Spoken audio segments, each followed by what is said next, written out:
Bonjour à tous. Retour aujourd'hui sur le second tour des élections régionales et départementales. Il avait lieu ce 27 juin. Alors a priori, quand on regarde comme ça rapidement, on se dit rien n'a changé, puisque en tout cas en métropole, les sortants à la tête des conseils régionaux ont tous été réélus. Et pourtant, c'est un séisme politique. Par l'abstention massive, on va y revenir. Par ce qu'ont voté les gens quand ils sont allés voter, on va y revenir aussi très concrètement en détail. Il faut analyser dans le fond tout ça.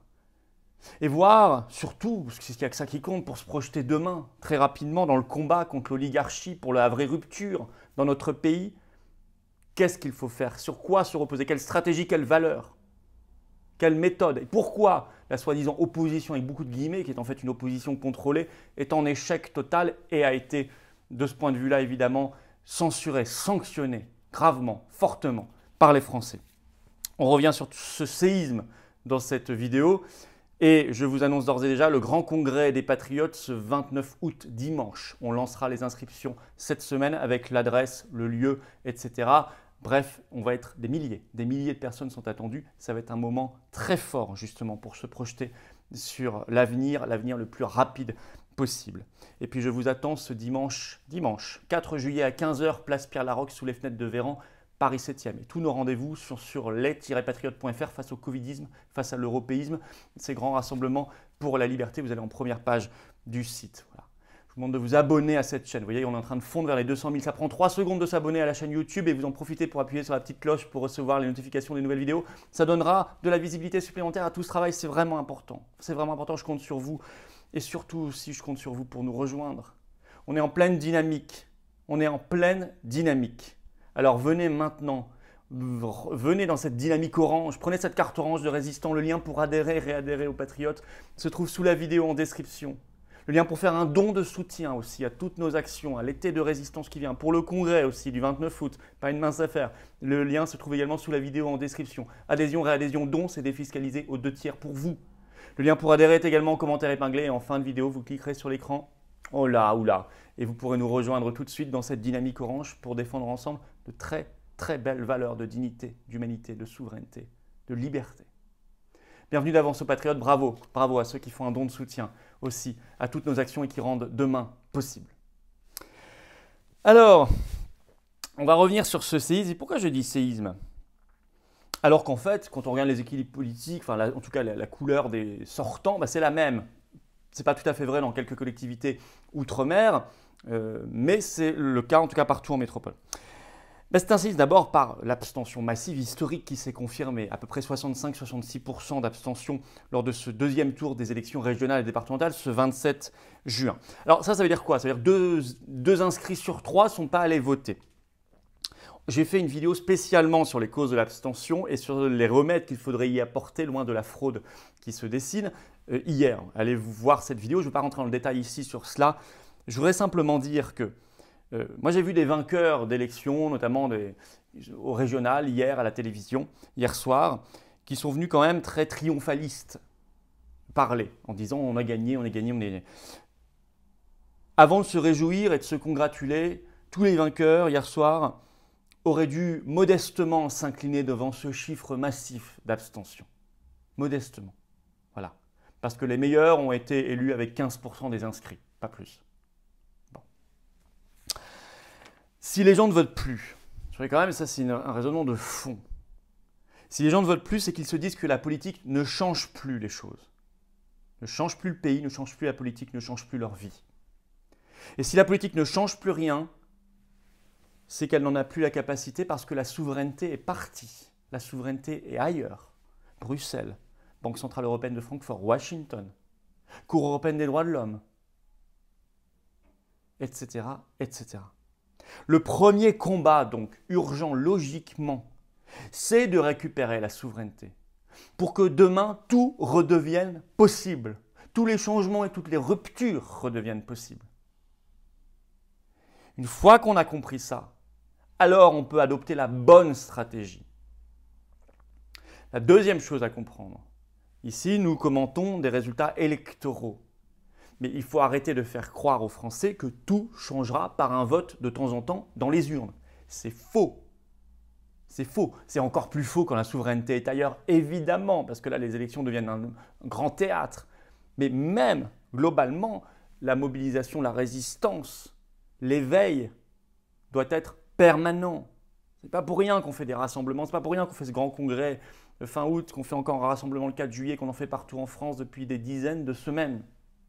Parce qu'il faut un éveil permanent bien au-delà des urnes et des élections. Et ça, je tiens à vous le dire et vous le redire. Je ne vous enfermerai pas dans un vote tous les 5 ans. Ce serait vous mentir, ce n'est pas ce que je pense. Alors, les résultats parmi ceux qui se sont exprimés, donc un tiers du corps électoral à peu près, un peu plus. Alors, d'abord, le parti au pouvoir, c'est le parti LREM, La République En Marche, parti présidentiel macroniste. C'est la déroute totale. Au niveau national, ils ont fait à peu près 7% des voix. On n'avait jamais vu ça. Alors, tant mieux, parce qu'il mène une politique épouvantable, qui est la politique de l'oligarchie. Mais j'ai quand même envie de vous dire, attention, ça ne veut pas dire que Macron est cuit. Parce qu'en réalité, Macron n'a pas besoin d'un parti politique. Parce que son parti, il existe. Son parti, c'est l'oligarchie. C'est l'oligarchie bancaire, financière, médiatique. C'est son parti. C'est celui-ci qui l'a fait élire en 2017. Ce n'est pas En Marche qui l'a fait élire en 2017. C'est déjà ce parti-là. Il a toujours le même. Mais son parti officiel, politique, La République En Marche, déroute absolument totale. Sanction terrible. Après, je ne vais pas revenir sur le Parti socialiste, les Républicains, Europe Écologie Les Verts, la France Insoumise, etc. J'ai rien à en dire. J'ai rien à en dire. Ce sont des piliers du système, plus ou moins ralliés, voire totalement les deux pieds dedans. Et ils sont connus au pouvoir depuis des dizaines d'années. Donc je n'ai rien à en dire, rien n'a changé de ce point de vue-là. Ce sont vraiment des écuries de gens qui veulent se présenter à des élections, être élus, avoir des postes, des mandats, embaucher des collaborateurs, etc. Ça n'a aucun intérêt. Je vous le dis comme je le pense. Regardons le deuxième pilier de ce duo qu'on nous annonce pour 2022, c'est-à-dire Macron-Marine Le Pen. C'est donc le Rassemblement national. Il s'est passé au second tour pour le Rassemblement national, aussi bien en régional qu'au départemental, une amplification des tendances du premier tour, du 20 juin. C'est-à-dire une déroute encore plus forte. Donc finalement, j'ai fait le compte. Hier, le Rassemblement national a perdu 61% de ses élus départementaux par rapport à 2015 et 30% de ses élus régionaux. Des baisses absolument partout sans aucune exception. Souvent assez massives. Alors là, je vais vous parler du Rassemblement national, on va dire il y était, donc il est un peu dans l'amertume. Absolument pas. Ça va bientôt faire 4 ans que je suis parti, que j'ai créé les Patriotes le 29 septembre 2017. Donc si vous voulez, moi j'ai absolument zéro dose d'amertume. J'ai une grande distance, une grande sérénité sur tout ça. Je vais vous dire d'autant plus qu'en réalité, il se passe l'analyse que j'avais prévue quand je suis parti, ce que j'avais alerté, je les avais alertés là-dessus, ils n'ont pas voulu entendre. Écoutez, maintenant il se passe exactement ça, mais ça n'est plus mon problème. Je fais une analyse extrêmement froide, mais surtout je vais passer tout de suite à la suite, vous allez voir très rapidement, c'est-à-dire préparer demain. Mais je fais quand même une analyse, il le faut, parce qu'on nous dit que c'est potentiellement le candidat de second tour en 2022. D'où ça vient cette déroute amplifiée au second tour pour le Rassemblement national? De l'abandon d'une ligne souverainiste. Je viens de vous dire, le combat d'urgence, c'est la souveraineté, pour redonner un sens à tout ça. Ils l'ont abandonné. J'entendais hier, je voyais CNews, ce 27 juin au soir, il y avait un de leurs représentants qui était leur tête de liste départementale à Paris, Philippe Ballard, un ancien journaliste de LCI, et qui dit non, c'est vrai qu'on n'est plus pour la sortie de l'Union européenne et de l'euro parce que l'Europe a changé, parce que la politique de la Banque centrale européenne de Francfort a changé et que maintenant c'est une bonne politique. Je le cite. Comment peut-on dire ça?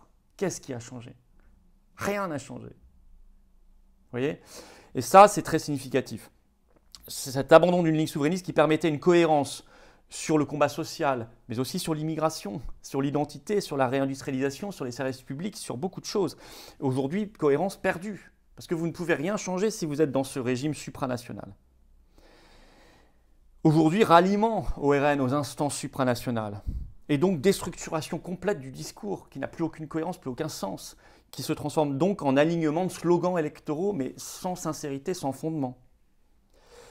À tel point que le RN avait même investi des têtes de liste qui, en tant que parlementaires en 2008, avaient voté le traité de Lisbonne, ce qui est une trahison totale. C'est le cas de Thierry Mariani, qui était en 2008 parlementaire et qui avait voté le traité de Lisbonne, qui était leur tête de liste en PACA. Pareil pour M. Garot, qui était leur tête de liste en Occitanie, mais pareil pour leur tête de liste départementale en Moselle, Jean-Louis Masson, qui s'était abstenu lors du vote de Lisbonne en 2008, c'est-à-dire qui avait laissé faire, qui ne dit mot consent. Et ça, c'est très significatif aussi. C'est très logiquement lié à cela. Ils ont été sanctionnés aussi de leur mollesse, leur complicité sur le Covid. Total. Et c'est très lié à ça parce que je dis qu'en face, je vous l'ai déjà dit, le combat pour la liberté sur le Covid et le combat pour la liberté de la France, c'est le même combat face au même ennemi oligarchique. Et donc, ils ont renoncé sur les deux, ils se sont pliés sur les deux. Voilà ce qui s'est passé et ça ne fera que s'amplifier.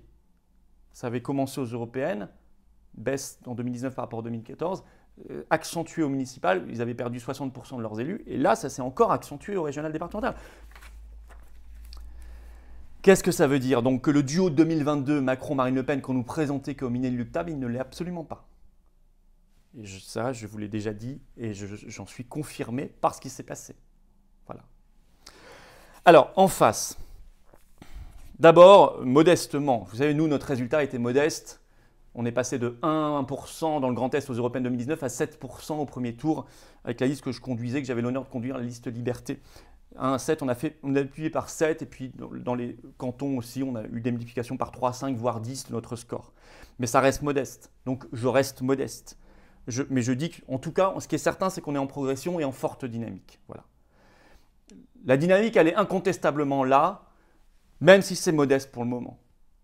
Mais je pense que ça peut s'accélérer très vite. Ce que je voudrais vous dire,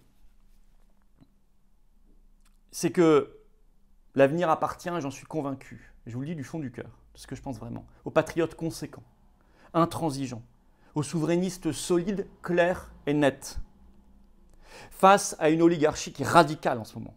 Quand même, confinement, le masque, l'obligation vaccinale qui arrive, en tout cas on fait tout contre cela, et puis l'Union européenne, cette oligarchie supranationale, c'est épouvantable, cette domination de la finance, face à une oligarchie qui est radicale. Il faut être radical, au bon sens du terme, c'est-à-dire radical au sens de l'étymologie, ça veut dire aller à la racine des choses. Il ne s'agit pas d'effleurer les problèmes, de faire croire, d'être dans le slogan. Il faut une révolution politique, évidemment. Je vous le dis, le redis, je faisais cette analyse il y a 1 an, j'en suis conforté. L'avenir est aux défenseurs du peuple, de la liberté et de la France. Et ce combat anti-oligarchique, il dépasse clairement les urnes. C'est pour ça que dès dimanche 4 juillet, 15h, place Pierre-Laroque, on est en rassemblement. Et il faut le faire, ce combat, sans aucun sectarisme, sans rejet de quiconque. Au contraire, dans le rassemblement. Au contraire, moi je tends la main à tous nos frères d'armes, patriotes, quel que soit leur parti politique d'origine, s'ils en ont un ou pas, s'ils n'en ont pas. Pourquoi on se bat sur ces valeurs claires, où on va donc faire le Frexit, quitter les structures supranationales, redonner nos libertés aux gens, les libertés aux gens, les libertés à la France. On se bat pour des valeurs de respect, respect du peuple, respect des gens, dignité, liberté, égalité des droits, tellement bafoué, on est dans une société de caste aujourd'hui et de privilèges, justice et justice sociale, possibilité de la réussite, puissance de notre pays, respect, amour de la patrie et du drapeau. C'est ça, les belles valeurs pour lesquelles on se bat. Et vous voyez bien que pour cela, il faut les patriotes conséquents, intransigeants. Alors on va parler de tout ça très fortement lors de notre grand congrès du dimanche 29 août. On va bientôt lancer les inscriptions, je vous tiendrai évidemment informé. Voilà l'analyse que je voulais faire. Je ne dis pas tout, mais je voulais faire des analyses très politiques au bon sens du terme. Parce que je pense que c'est important pour préparer l'avenir. Ce qui compte, ce n'est pas tant les résultats, c'est l'avenir, c'est demain. Voilà. C'est ce qu'il faut en tirer pour demain, pour qu'on y arrive enfin. On n'a pas d'autre choix, il faut qu'on y arrive. Voilà. Donc, abonnez-vous à cette chaîne YouTube. Prenez les 2 secondes nécessaires, appuyez sur la petite cloche pour recevoir les notifications des nouvelles vidéos et puis venez dans cette dynamique. Venez maintenant. Voilà. Le patriotisme conséquent, il est là. Et dans le rassemblement. Le lien pour adhérer et réadhérer aux Patriotes se trouve sous la vidéo en lien en description ou le lien pour faire un don de soutien à toutes nos actions se trouve également sous la vidéo en lien en description. Ceci est défiscalisé aux 2 tiers pour vous. Le lien pour adhérer est également en commentaire épinglé. Et ici, là, en cliquant directement sur l'écran, vous nous rejoignez pour défendre toutes ces belles valeurs avec cette stratégie que je vous ai dite. Et il n'y a pas d'entourloupe. Chez nous, c'est clair et net. Voilà. Bienvenue d'avance, très sincèrement, du fond du cœur, aux Patriotes et bravo à ceux qui font un don de soutien à toutes nos actions. Vive la France!